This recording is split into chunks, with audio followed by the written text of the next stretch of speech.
ആദ്യമേ തന്നെ ഈശോയ്ക്കും പരിശുദ്ധ അമ്മയ്ക്കും ഹൃദയം നിറഞ്ഞ നന്ദി പറയുന്നു.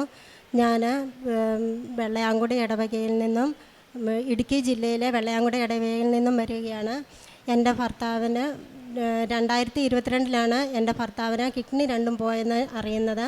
അപ്പം ഞാൻ ഇവിടെ വന്ന 2022 ഞാൻ ഉടമ്പടി എടുത്തു. 2023 ഭർത്താവിന് യാതൊരു കുഴപ്പവും ഇല്ലാതെ ട്രാൻസ്പ്ലാന്റ് ചെയ്ത് അത് അങ്ങേയറ്റം വിജയപ്രദമായിരുന്നു. വീണ്ടും ഞാൻ ഇടയ്ക്ക് ഇവിടെ വന്ന് ഉടമ്പടി പുതുക്കുകയും ചെയ്തു. അത് കഴിഞ്ഞ് 2-2.5 വർഷത്തോളം ഭർത്താവിന് യാതൊരു കുഴപ്പവും ഇല്ലായിരുന്നു.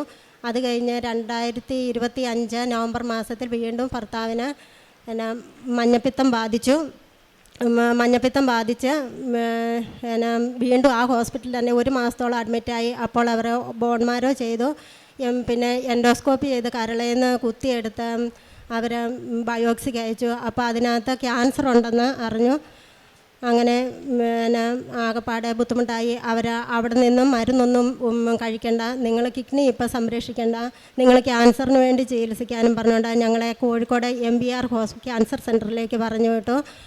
അത് കഴിഞ്ഞ് വീണ്ടും ഞങ്ങൾ അവിടെ ചെന്നപ്പം പെറ്റ് സ്കാൻ ചെയ്യണമെന്ന് പറഞ്ഞു. പെറ്റ് സ്കാൻ ചെയ്യാനായിട്ട് അതിനകത്തൊന്നും കണ്ടില്ലെങ്കിൽ, അതിനകത്ത് കൂടുതലായിട്ട് എന്തെങ്കിലും കാണാൻ പറ്റിയില്ലെങ്കിൽ നിങ്ങൾക്ക് കരളിൻ്റെ ഓപ്പൺ ശസ്ത്രക്രിയ ചെയ്യണമെന്ന് പറഞ്ഞു.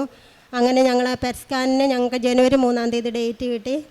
എന്നിട്ട് പെറ്റ് സ്കാനിന് പെറ്റ് സ്കാൻ ചെയ്ത് കഴിഞ്ഞപ്പോൾ അന്ന് തന്നെ ഞങ്ങളുടെ റിസൾട്ട് ഡോക്ടർ പറഞ്ഞു യാതൊരു കുഴപ്പവും ഇല്ലെന്ന് പറഞ്ഞു. അപ്പം ഞാൻ മാതാവിനോട് അതിന് മുന്നേ ഞാൻ പറഞ്ഞായിരുന്നു, എൻ്റെ ഭർത്താവിന് ഉടമ്പടി തൈലം ഞാൻ ഭർത്താവിൻ്റെ നെഞ്ചിൻ്റെ ഭാഗത്ത് പുരട്ടി പ്രാർത്ഥിച്ചിട്ടാണ് ഞങ്ങൾ പെറ്റ് സ്കാൻ ചെയ്യാൻ പോയത്.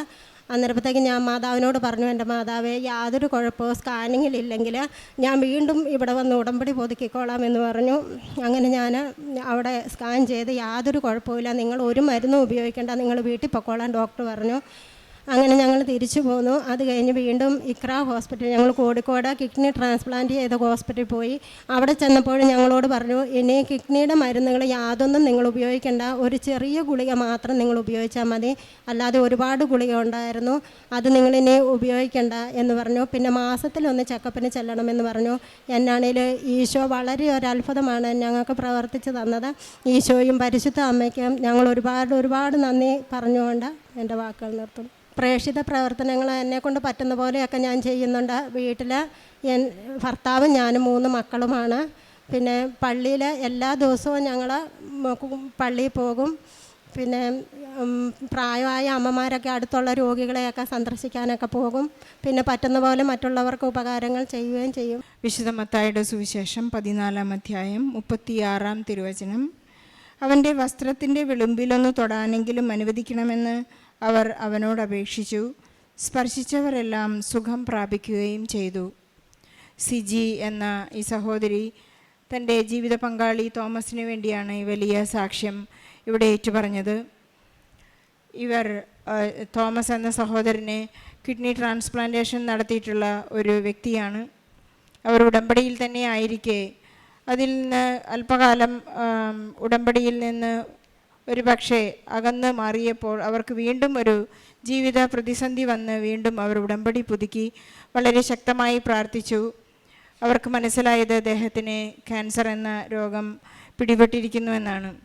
ക്യാൻസർ പോലെ നമ്മളെ തളർത്തിക്കളയുന്ന, നമ്മളെ കാർന്നു തിന്നുന്ന വലിയ അസുഖങ്ങൾക്ക് പോലും ഇന്ന് മരുന്നില്ലാതെ സൗഖ്യമില്ലാതെ വിധിയെഴുതുന്ന എല്ലാ അസുഖങ്ങൾക്കും പരിശുദ്ധ അമ്മയുടെ ഇവിടെ നിന്ന് ലഭിക്കുന്ന നേർച്ച വസ്തുക്കൾ ഉപയോഗിച്ചുകൊണ്ടാണ് അവർ ഒരു വലിയ പരിശുദ്ധ അമ്മയുടെ മാധ്യസ്ഥതയിൽ ഈശോ സൗഖ്യപ്പെടുത്തിയ ഒരു സാക്ഷ്യത്തിന് നമുക്ക് ഈശോയ്ക്കും പരിശുദ്ധ അമ്മയ്ക്കും നന്ദി പറയാം.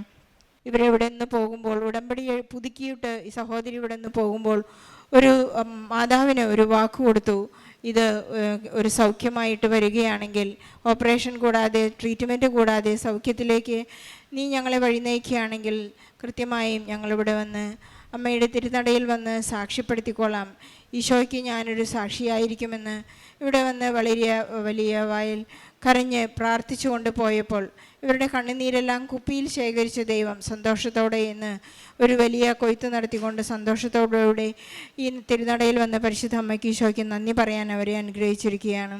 നമുക്കറിയാം, ഉടമ്പടി കൃത്യമായി ജീവിക്കുന്നവർക്കെല്ലാം തന്നെ ഉടമ്പടി നിബന്ധതകളൊന്നും മറ്റൊന്നും തന്നെയല്ല, ഈശോ നമുക്ക് നൽകിയിട്ടുള്ള കൽപ്പനകൾ തന്നെയാണ്.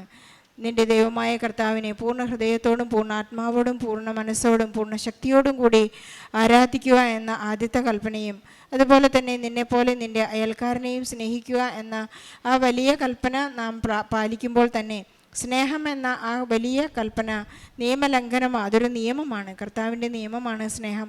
ആ സ്നേഹം എപ്പോഴാണോ നാം ലംഘിക്കുന്നത്, അവിടെയാണ് നാം ഈശോയിൽ നിന്ന് അകന്നു പോകുന്നത്. ഈശോയിൽ നിന്ന് ഒരിക്കലും അകന്നു പോകാതെ പരിശുദ്ധ അമ്മ നമുക്ക് വേണ്ടി മാധ്യസ്ഥം അപേക്ഷിച്ച് പ്രാർത്ഥിക്കുന്നതിൻ്റെ ആ സംരക്ഷണം നാം എപ്പോഴും ഏറ്റെടുത്തുകൊണ്ട് ജീവിക്കുകയാണെങ്കിൽ നമുക്ക് സൗഖ്യം ഉറപ്പാണെന്ന് ഈ സാക്ഷ്യം നമ്മെ ഓർമ്മിപ്പിക്കുകയാണ്. ക്യാൻസർ ബാധിതരായ എല്ലാ മക്കളെയും ഈ സാക്ഷ്യത്തോട് ചേർത്ത് വെച്ചുകൊണ്ട് ഈ നമ്മുടെ എല്ലാ നിയോഗങ്ങളെയും പ്രാർത്ഥനയോടെ ഓർത്തുകൊണ്ട് ഈ നിയോഗത്തോട് സാക്ഷ്യത്തോട് ചേർത്ത് വെച്ച് ഈശോയ്ക്കും പരിശുദ്ധ അമ്മയ്ക്കും തോമസിന് ലഭിച്ച വലിയ സൗഖ്യത്തിനായി ഈശോയ്ക്കും പരിശുദ്ധ അമ്മയ്ക്കും നല്ലൊരു കയ്യടി നൽകി ഈ സാക്ഷ്യം നമുക്ക് സമർപ്പിക്കാം. അത്യപൂർവ ദൈവാനുഭവങ്ങൾ ഇനി നിങ്ങൾക്കും സ്വന്തം. ഈ യൂട്യൂബ് ചാനൽ ഇതുവരെ സബ്സ്ക്രൈബ് ചെയ്തിട്ടില്ലെങ്കിൽ ഇപ്പോൾ തന്നെ സബ്സ്ക്രൈബ് ചെയ്യുക. ഈ വീഡിയോ ഇപ്പോൾ തന്നെ നിങ്ങളുടെ സുഹൃത്തുക്കൾക്ക് ഷെയർ ചെയ്തുകൊണ്ട് കർത്താവിൻ്റെ പ്രേക്ഷിതരാകുക.